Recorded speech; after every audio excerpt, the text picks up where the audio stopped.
Hi, everybody. I'm going to take you through the main resource note 2.2. You'll see it over here. This will probably look a little different when you go to access the main resource note, or you might be accessing the resource note through a link in my What Do I Do Today document. So first thing that I would do when you click on the resource note, make it full screen, okay, so that you got lots to see.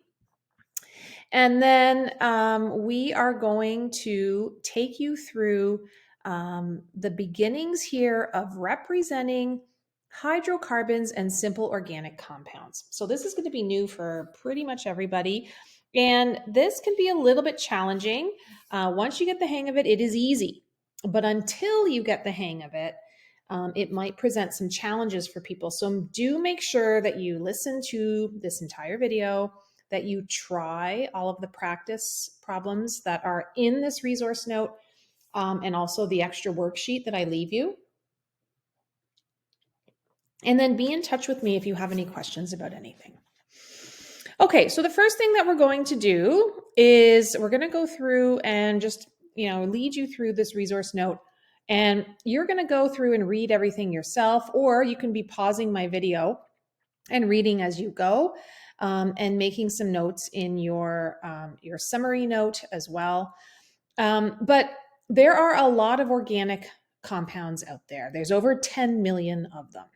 And because there are over 10 million of them, we have to classify them. And today we start to classify them using, we'll be exposed to three main families, but we're going to be just looking at the most common family of organic molecules and classifying them that way. It says there that you're going to learn today how to draw, identify, and name hydrocarbons. Okay, and as the name suggests, you've got carbons and hydrogens attached in a molecule. It says you will also explore three of the reactions of hydrocarbons: combustion, addition, and substitution reactions. This is going to come a little bit later. That is not going to be in our lesson today. But again, all of these reactions and naming and drawing are ways to classify these molecules because there's so many of them that exist.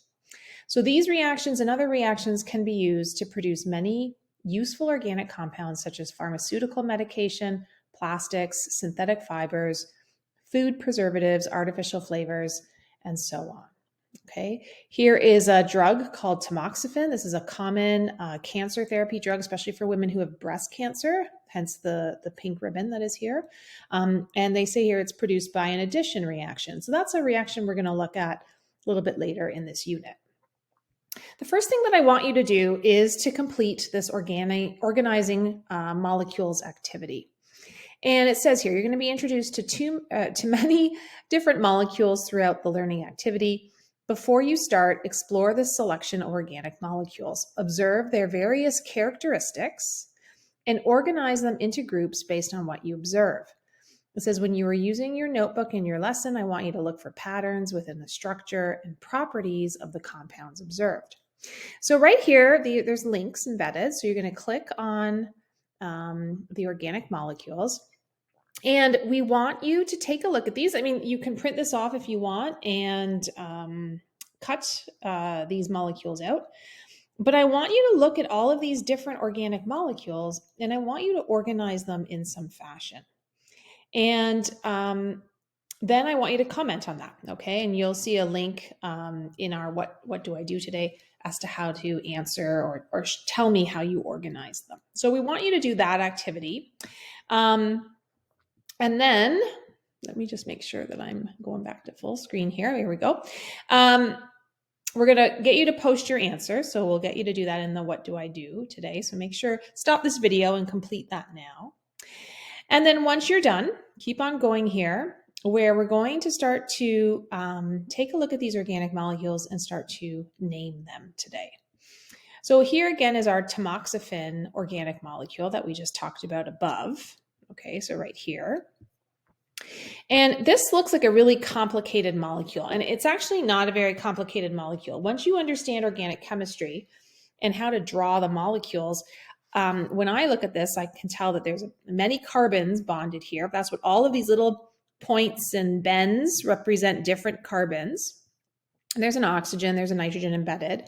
And then what they did is they reacted it with this strange looking circular molecule with a magnesium and a bromine. And they altered the shape of the molecule down here. So if you take a look at the difference, something went on right here, okay, where this oxygen was double bonded to this carbon. Now, this seems pretty complex, but this is what we call an addition reaction. And you're going to be doing some of these a little bit later on, but you'll have a lot of difficulty if you don't learn the basics of organic molecules. And that's what we're taking you through today. So here is an example of a butane molecule. Okay, we maybe have heard of butane. Butane is what's in little lighters that we use to light candles or cigarettes. Shouldn't be smoking those, but that is the fuel that is in those little cartridges. And butane has 4 carbons in a row. This is the condensed structural diagram. We saw this in our last lesson.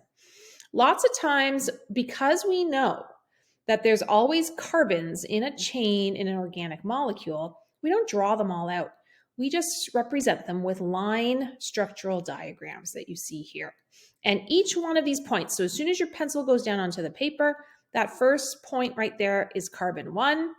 Then we zigzag up to carbon 2. Then we zigzag down to carbon 3. And then we zigzag back up to carbon 4. And we know that there's hydrogens attached, and we don't tend to show the hydrogens. There's no point because we know that they're there. So it's only, if I come back up here, if there was an oxygen bonded in or a nitrogen, that's something very different than a hydrogen, so we would show that. But this is a very typical way of representing a 4-carbon butane molecule. And it looks very weird to you, but it does not look weird to people that have studied chemistry, because we understand each point represents a carbon and that there would be however many hydrogens attached to allow that carbon to make 4 bonds. Okay, remember we've discussed that already too. That's really, really important to remember. So feel free to read through here for a little bit more information on that. And then we're going to focus on hydrocarbons initially in this unit. And there are 3 main categories of hydrocarbons. There are alkanes, alkenes, and alkynes. And they sound very, very similar. The only difference is that there's a letter changed here, A to an E to a Y. And those changes in letters are very, very significant because they will tell us how many bonds are present in our molecule. So alkanes contain only single carbon bonds. Alkenes will contain at least 1 carbon-carbon double bond, and an alkyne will contain at least 1 triple bond. All of the alkanes share similar physical properties, and same as alkenes and alkynes, they share very similar properties based on the fact that they have these either single or double or triple bonds. So here are some examples.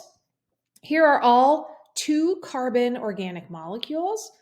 And this one has single bonds between the carbons. This has a double bond between the carbons. And this one has a triple bond between the carbons. And remember that all of those carbons are going to have 4 bonds in total. So if you look at this carbon where my cursor is, he has 1 bond taken up to the hydrogen, but he has 3 bonds taken up to the neighboring carbon. So sometimes their 4 bonds don't have to be to 4 different atoms. Sometimes they can be to the same atom, as we see here with a double or a triple bond. And again, the names of these families are slightly different. That's supposed to say aliphatic. Okay, so aliphatic hydrocarbons means that they're straight chains. Aromatic means that they're in a circular shape. Okay, so carbon can arrange itself in different ways, always maintaining the 4 bonds. And this is very important for you to know that. As we look at the first 10 kinds of alkanes, so remember, alkanes have single bonds. As we increase the number of carbons, you're going to notice a few things. You're going to notice the chemical formula will change, obviously, right? You have different numbers of carbons, and as you add more carbons, you can bond more hydrogens, and you might notice a pattern. So as I move from 1 carbon to 2, I go from 4 hydrogens to 6. As I go from 2 to 3 carbons, I go from 6 to 8. As I go to 3 to 4, I go from 8 to 10. So you're going to notice how those hydrogens increase as we add on a carbon. you're going to notice boiling points and states of these molecules changes. So the boiling point of a methane molecule is extremely low. And then you'll notice that these boiling points change as the size of my molecule gets bigger and bigger. You'll also know that they all have very specific names, but that the suffix stays the same. Okay, so whenever you see ANE listed, that tells us we have an alkane, and we know that alkanes have single bonds. Okay, so it tells us a lot of information in the name. And the beginning of the name will also indicate how many carbons we have. So some of these names, you'll recognize these prefixes. So you'll recognize that pent means 5, or hex means 6, or oct is the prefix for 8. But the first 4 prefixes for hydrocarbons are very different.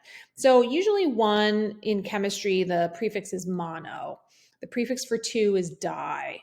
3 is tri. 4 is tetra. We don't use those in organic chemistry. So be aware of that, okay? It's meth, eth, prop, and bute, okay, are those first 4 prefixes for the first 4 numbers of carbons. So here's a good question. We want you to answer that. So stop the video and spend some time thinking about this question and answering that. And then it says here, most short chain hydrocarbons are gases or liquids at room temperature because they have weak intermolecular forces. So these intermolecular forces are the forces that act on molecules that are neighboring each other. So if I had 2 of these molecules right here side by side, what is attracting them? Because something is always attracting the molecules to themselves, but when they're small, they have really weak attractions for each other. So now let's go on and we're going to focus on alkanes a little bit more.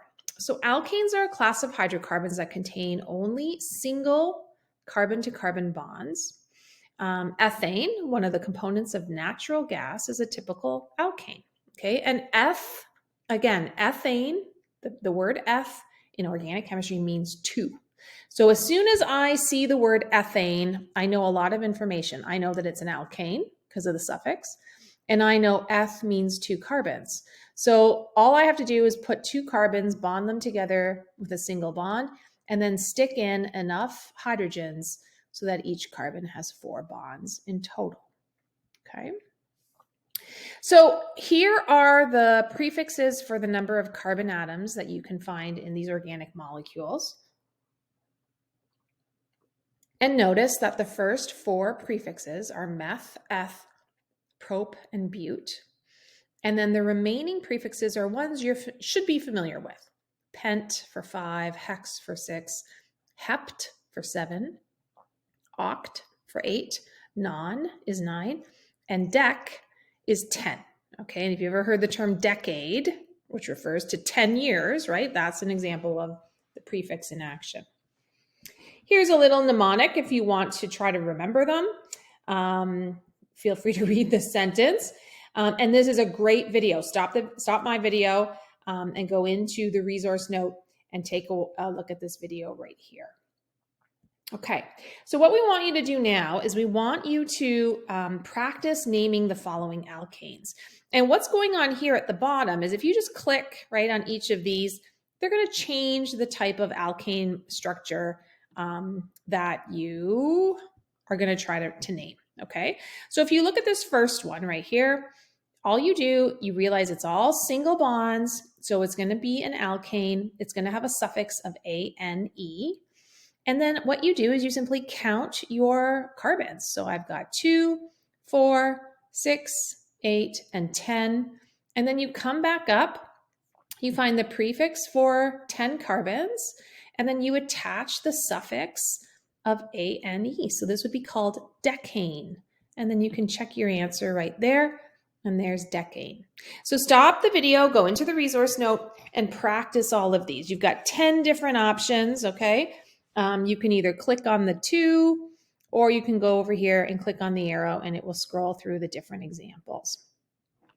Now, sometimes, most of the times, our organic molecules aren't simple like this. They aren't one big line structure. Lots of times, our molecules will look like this, where there are branches coming off of the main organic molecule. So we have a few rules that we have to follow as we go through and start to name more complex organic molecules. So this molecule right here has a lot of carbons. It has 1, 2, 3, 4, 5, 6, 7, 8 molecules, but they're not in a row. If they were 8 carbons in a row, we know that we would call that molecule, there's my suffix, oct, okay? And we would call it octane. But I can't call this octane. It's not 8 carbons in a row. So I have to name this a little bit differently. And here are the 4 steps that you need to follow in order to name a molecule like this. So the first step says to identify the longest chain. So we're going to just hit the scroll down button. There's my molecule. And I want you to look at different ways that we could identify the longest chain. Most of us will go straight across as we are showing you here on the screen. So 1, 2, 3, 4, 5, 6 carbons. But you could also do this, 1, 2, 3, 4, and then go up, 5, 6 carbons. So this would also be another option for the longest chain.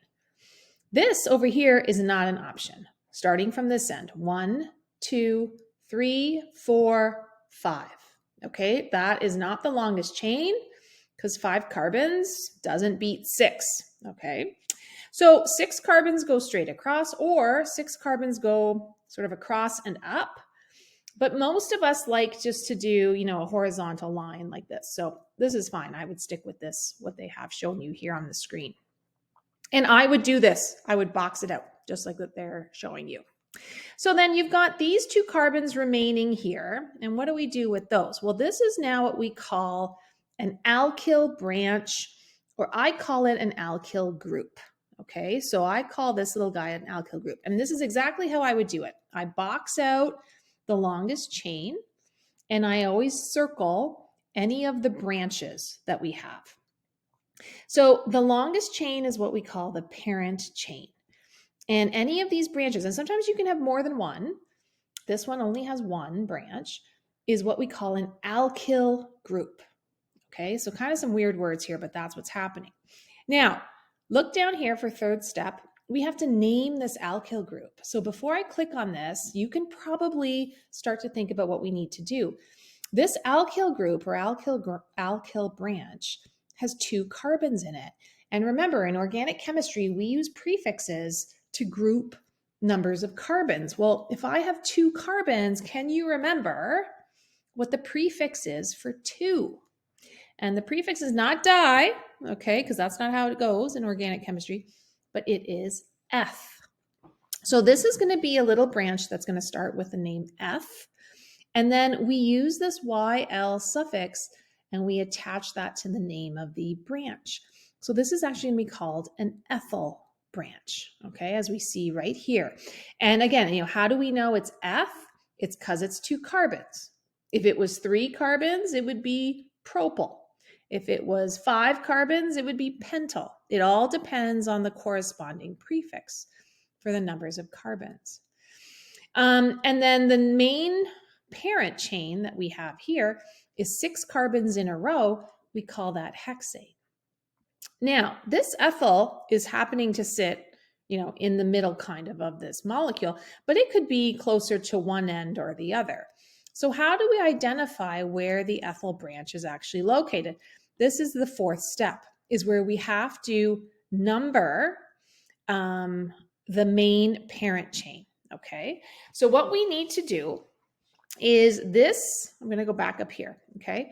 This hexane, that is my main parent chain right here, I have to number this longest chain from the side closest to the first branch. So if I start from the left side, it takes me 1, 2, 3, 4 carbons to get to the branch, as opposed to, if I start on the right side, 1, 2, 3 carbons gets me to the first branch. So you have to start numbering from the side closest to the alkyl group or the alkyl branch. And it says there, the rule for choosing the proper end, always start counting at the end closest to the first or only branch.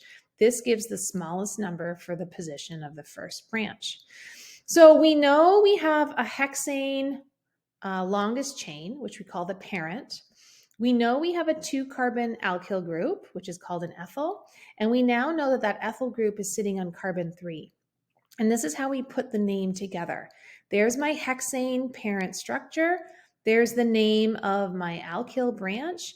And number 3 indicates the position of the ethyl on the hexane molecule. Okay. Now, here's a little note, incorrect numbering will result in an incorrect name. If you did number from the wrong side, you're now going to get a name of 4-ethyl hexane, which, you might think looks okay, but that's wrong. We need to number from the side closest to the branch, and then we get the name 3-ethyl hexane. So what happens if you have more than one branch? Okay, well, it gets similar, but it gets a little bit tricky. So this is important that we know this. If there are more than one branch, there's a couple of rules. You have to list the side chains or those alkyl groups in alphabetical order. Okay, you have to. And then you also will use prefixes. So here comes the di and tri and tetra. If you have multiple of the same branch, okay, so we just saw the branch of ethyl. If I had, let's say, another ethyl group over here, I'd have to give a prefix to indicate that I have 2 of those ethyl groups. So let's take a look here. Okay, here is an example of a branched alkane. And then, how do we name this? So what are the steps that we need to do? And I'm going to have you go through these steps on your own. Remember that what we do is we first find the longest branch, okay, longest continuous runnings of carbons. And then we name that as the parent. Okay, so this one will be 1, 2, 3, 4, 5. So what are 5 carbons? What's the prefix for 5 carbons? Single bonded. Then we circle any branches that we have. And in this case, I have a 1-carbon branch and I have 2 of them. Okay, so what we'll do for step 1 is we're going to find, again, the longest chain, which we call the parent chain. There it is. Second step, we're going to box that out and we're going to name the parent. So it's called pentane. Third step is now going to be to identify my branches. We're going to circle those and we notice we have 2 branches on different carbons. We're going to name these branches. Okay, so again, since the structure contains 2 methyl branches, remember methyl is the prefix for 1 carbon. We're going to use also a prefix to group both of them and call them dimethyl. Okay, so this is where if we have more than 1 branch, and if you have more than one of the same, you're going to group them together and call them dimethyl, or if you had 3, trimethyl, and so on. Fifth step now is to assign a number to each of these branches. So remember, we're going to start numbering the parent on the side closest to the first branch. That puts one of these methyls at carbon 2, one of those methyls at carbon 3. And then lastly, we're going to put this all together and give it a name. And here's the name up here. So 2, 3 indicates, again, the carbons that the branches are located on. The branches are called methyls. I have 2 of them, so I group them together by saying dimethyl. And then the pentane is the entire parent molecule that I have. So the full name here, 2,3-dimethylpentane. Here is another example. So again, we would find the longest chain, okay, that of our molecule. We could go straight across 1, 2, 3, 4, 5, 6, which sometimes works, but be careful. Sometimes we try to trick you and it's not going straight across. It could start at the top here and say 1, 2, 3, 4, 5, 6, or 1, 2, 3, 4, 5, 6, There's different ways, but it just has to be the longest. Okay, so I think it probably is just easiest for all of us just to go straight across like this. So how many carbons do we have? Well, we have 6 going across. What's the prefix for 6? It is hex. This is all single bonded, so we have a hexane molecule. Okay, so here it is right there. And the other thing we want to do is we might as well start numbering this hexane. So again, box it out. Start from the side closest to the first branch, which is over here. Second step will be to name the parent. So again, we have 6 carbons, single bonded. We're going to call it a hexane. Third step is going to be to identify our branches. Excuse me. So I have a 2-carbon branch located here, and you circle it. They're connected. They remain as one branch. And then I have 2 single branches over here with just 1 carbon each. So what's a 1-carbon branch called? 1 carbon's prefix is methyl, and a 2-carbon prefix is ethyl. Where are they located? The ethyl is on carbon 4. The methyls, and there's 2 of them, are on carbon 2. And remember, if you have 2 of the same, we're going to call them dimethyl in this case. So let's start assigning names to everybody. Okay, so the ethyl is sitting on carbon 4. The methyls are sitting on carbon 2, but we're going to condense them. We're going to call them dimethyls. Okay, and again, there's more instructions listed here. I'm just doing this, giving you an overview. And then we're going to put them all together. And if you remember back at the top here, you have to list the side chains in alphabetical order. Well, in this first example, we only had the same type of branch, so it didn't matter. But now we have an ethyl group and a methyl group, and E comes before M. So even though the methyls are numerically lower, it doesn't matter. Okay, it does not matter. It goes based on the alphabetical order of the branches. So our final step here is to put everybody together. 4-ethyl is listed first because of alphabetical order. And then the methyls are sitting both at carbon 2. So you state both of those locations and group them together with a dimethyl, and then your parent is a hexane. So this is quite a bit that we have gone over, but we're going to get you to practice. So right here, you can take a look at each of these molecules and try to practice naming them, and they will give you the answer here listed. Plus, I'll leave you a worksheet to try as well.